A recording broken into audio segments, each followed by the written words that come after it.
गिबियावनो आं गासै मानगोनां आइ आफा बिदा फंबाय रायजो राजा बिथांमोननिसिम खावलायहरो आरो नोंथांमोननि मिडिया ससियेल मिडियाखौबो आं हाजासे गोसो गोरबोनिफ्राय गोजोन्थों एबा हामबाय होयो। दा गोबां सिगांनिफ्रायनो खस्थ' खालाम दिनै इसोरनि अननायाव जाफुंसारनो हाबाय जे नैबे जोंनि कारिगावनि ओरै सोनाबहा फैनानै कारिगावनि 1 किल'मिटार बेयावहाय धनपुर होननाय मोनसे जायगा दङ एबा ओनसोल बेनि गेजेराव आरो दा हाफु बारफु फेमिलि हटेल एन्ड धाबा दा बेयावहाय गोबां रोखोमनि जाग्रा जेरोखोम जोंनि बर'नि एबा नर्थ इस्टनि गोबां मोजां आइटेम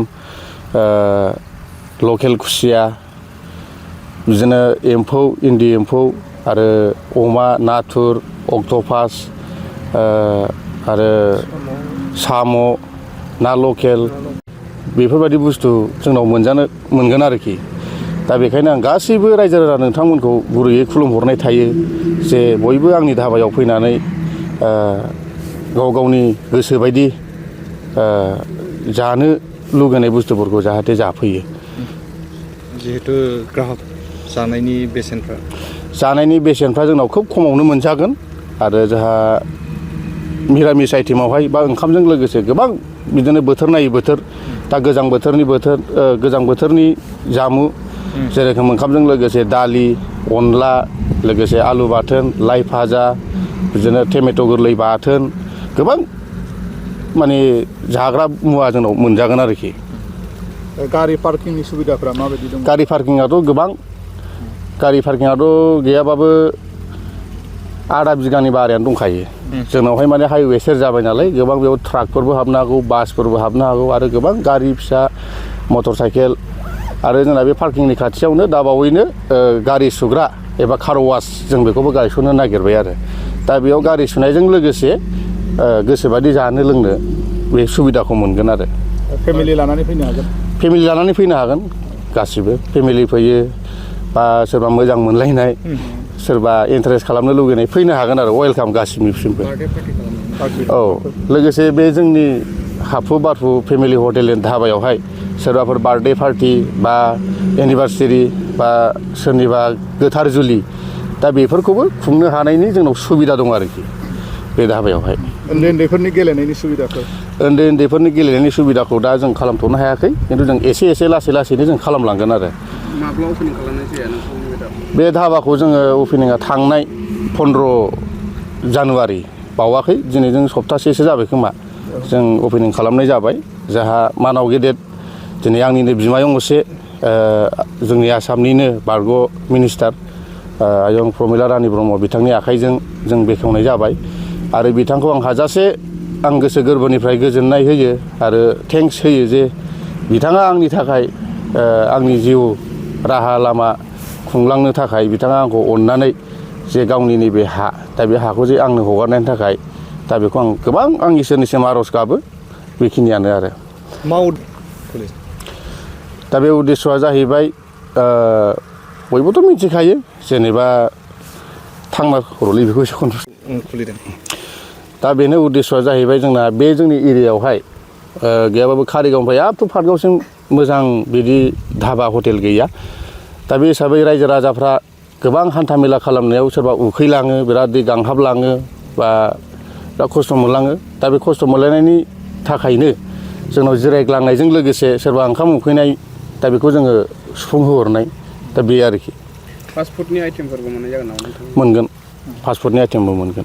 समायना मोनसे दैसा बोहैलांदों खाथिजोंनो बेयाव मा सुबिदा होनो? दा बेयावहाय जोंहा बेखौ आं दा हास्लाबाखै नोंथांमोननि सिगाङावहाय माने मोनसे साइनबर्ड थागोन गोजोन देरा आरोखि माने बेवहाय ओरैबायदि मोजां जायगाया दैथिं बे दैया गौरां दै क'क्राझाराव बोहैलाङो। दा बेवहाय बिदिनो सोरबाफोर स्पेसियेलि जानो लोंनो गोसोबा बा पिकनिक बादि बेयावहाय थांनो हागोन आरो फैगौ गोदान बोसोर 2026 बेनि थाखाय जों बेवहाय मोनसे स्पेसियेलि पिकनिक स्पटबो जों बेखौ बानायनाय जागोन आरो। नोंथांखौ सिगां समाव सावथुन मुलुगनि जिथु सावथुनफ्रावबो नुनो मोनोमोन। दा जिउआव थांना थानायनि थाखाय बयहाबो माने गोबां राहा लामाबो नागिरनांगौ जाना फैयो। दा सावथुन मुलुगाव ओंखारोमोन आरो दासिमबो ओंखारगोन सम मोनबानो सावथुन मुलुगावबो खामानि मावलांगोन।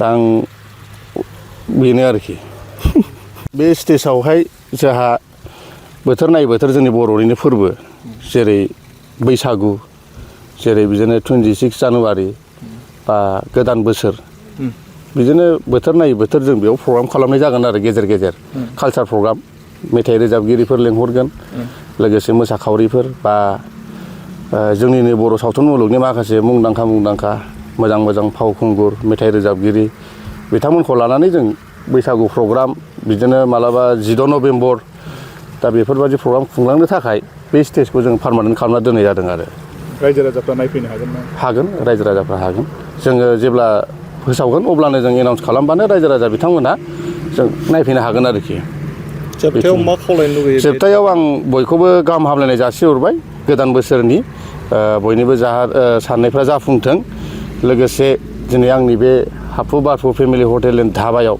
जाहाथे बयबो जाफैयो इन्टारेस्ट खालामफैनो हागोन बेरायफैनो हागोन आरो जोंहा दाथ' रिल्सनि मुगा जाहैबाय दा बे रिल्स बानायनो थाखाय हागौमानि गोबां खस्थ'नि गेजेरजों माखासे गोबां बुस्थु जों साजायना दोनदों जेरोखोमनो वाटारफल आरो ओरै माखासे बिबारनि माखासे बिराद मोजां डिजाइन जों बेखौ खालामना होनाय जादों आरो दा जोबनायाव बेखौनो आं बयनिसिमबो गाहाम हामलायनाय जासिहरनानै जाहाथे नैबे आंनि हाफु बारफु फेमिलि धाबायावबो जाहाथे बयबो जाफैयो बेनो आरोखि गोजोन्थों।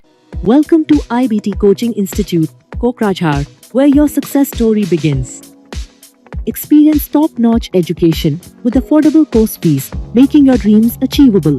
Learn from experienced faculty members dedicated to your academic growth. Our specialized teachers offer in-depth explanations and regular doubt-clearing sessions.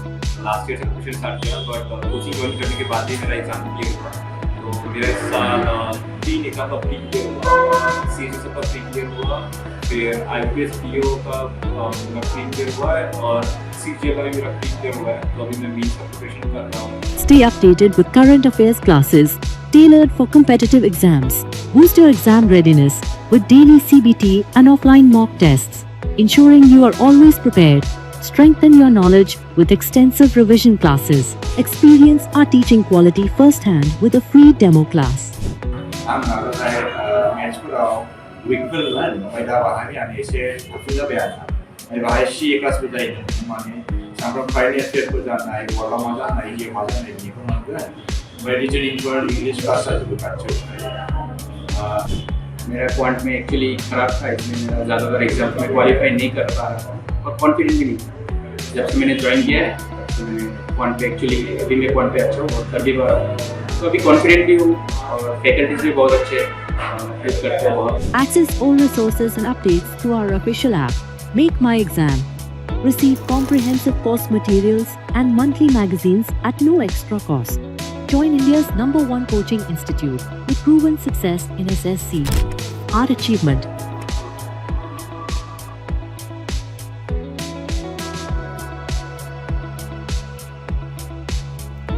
IBT Institute Private Limited, the largest coaching network across India. Your success, our commitment. Enroll now and start your journey to success. Visit or call us today.